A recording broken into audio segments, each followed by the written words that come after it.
ঈদে বরকে সাথে নিয়ে খালি ঘুরবো ফিরবো, সাজুগুজু করবো, নতুন নতুন জামা পরবো, আর এখানে ঘুরবো ওখানে ঘুরবো, কিন্তু অনেক রকমের পদ রান্না করতে যেয়ে সারাদিন রান্নাঘরে বসে কাটাবো না, একদমই না।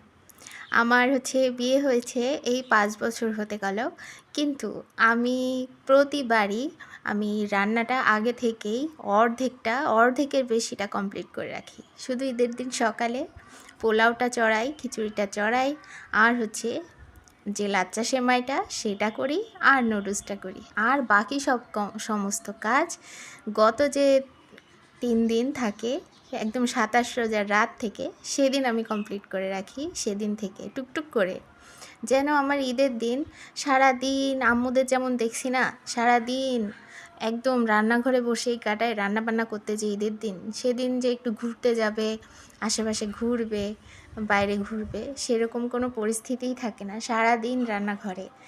আর সেই রকম করতে আমি একটুও রাজি নই।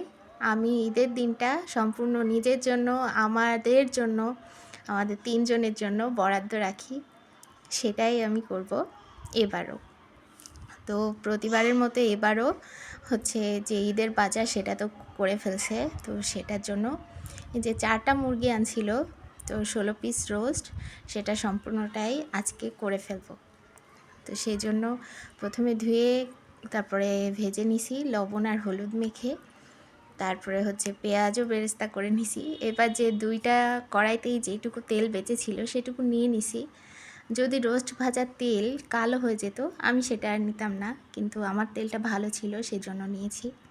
তারপরে গরম মশলা ফোড়ন দিয়েছি, তেজপাতা, এলাচ আর দারচিনি অল্প করেই দিয়েছি, কারণ রোস্টের 1 প্যাকেট মশলাও ইউজ করব, সেটার ভিতরে সব থাকে। তারপরে অনেকগুলো পেঁয়াজ আবারও নিয়ে নিয়েছি।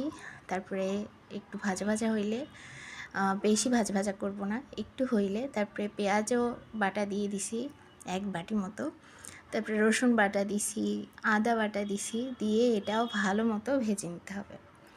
এবার এটাও একটু ভাজা ভাজা হয়ে গেলে, গন্ধটা চলে গেলে দিয়ে দিব মরিচ গুঁড়া।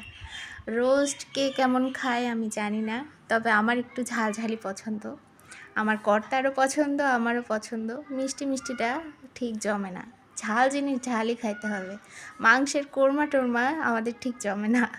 তারপরে মশলাটা কষানো হয়ে গেলে একদম চুলার আঁচটা অল্প করে রেখে আমি দই দিয়ে দিব, টক দই অনেকখানি, যেহেতু 3.5 কেজি মতো মুরগি আছে সেজন্য টক দইটা অনেকটাই দিয়েছি।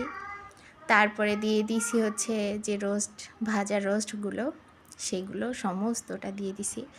এই যে আমাকে এই পাতিলটা কেনার জন্য কত যে বকা শুনতে হয়েছিল, কেন এত বড় পাতিল কিনছো, কেন আমাদের 2 জনের সংসার, এত বড় পাতিল কেন কিনলে। বাপুরে, এখন রান্নার জন্য লাগছে তো কয়েকবারই তো লাগলো। সে যাই হোক, প্রথমেই দিয়ে দিছি কাজু বাদাম বাটা আর কাঠবাদাম বাটা একসাথে বেটে রাখছিলাম, সেটা দিয়ে নাড়াচাড়াই তো কষ্ট, এক একটা উপকরণ দিতে হবে আর নাড়াচাড়া করতে হবে। তারপরে অনেকটা দুধ দিয়ে দিছি, 1 পোয়ার মতো। তারপর মশলা ধোয়া পানিও দিয়ে দিছি, দিয়ে আবার নাড়াচাড়া করা কি যে কষ্ট হচ্ছিল। নিচু হইলেও হতো চুলা, যেহেতু উঁচুই। তারপরে পেঁয়াজ বেরেস্তা করে রাখছিলাম, সেটা অর্ধেকের বেশি দিয়ে দিছি, আর অল্প একটু রেখে দিছি রান্না শেষ হইলে উপর থেকে গার্নিশ করার জন্য। তারপরে এই যে এটা পোস্ত বাটা। পোস্ত বাটতে যে এত কষ্ট, প্রথমে ব্লেন্ডার দিলাম, সেটাতে হলো না, তারপরে তো শিল বাটা ছাড়া হবে না।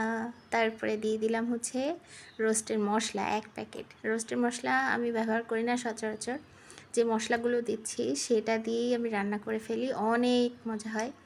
তবু আজকে 1 প্যাকেট রোস্ট মশলা দিয়েছি। তো তারপরে আর একটু নাড়াচাড়া করার পর তারপরে দিয়ে দিয়েছি রান্না হওয়ার পরে 1 প্যাকেট গুঁড়া দুধ। 15 টাকার যে গুঁড়া দুধ পাওয়া যায় না, প্যাকেট গুঁড়া দুধ, সেটা। তারপরে আবার নাড়ন কী যে কষ্ট হচ্ছিল, আর মনে করছি যে ভেঙে চুরে একটা নাতা খাতা হয়ে যাবে। তারপরে যাই হোক, কোনো রকমে তো রান্না কমপ্লিট হলো, অল্প আছে দিয়ে রাখছিলাম ঢাকা দিয়ে। তারপরে এই যে আমার রোস্ট একদম কমপ্লিট। আর যখন একটু সময় বাদে যখন উপরে তেলটা ভেসে ওঠে না, তখন আরও দেখতে সুন্দর লাগছিল। এই রোস্টটা খেতে যে এত দারুণ হয়, বাস শেষ আমার রান্না। এবার শুধু ঈদের দিনের অপেক্ষা। আর এবার একটা বক্সে করে ডিপ ফ্রিজে যাওয়ার জন্য রোস্টটা একদম তৈরি। আল্লাহ হাফেজ।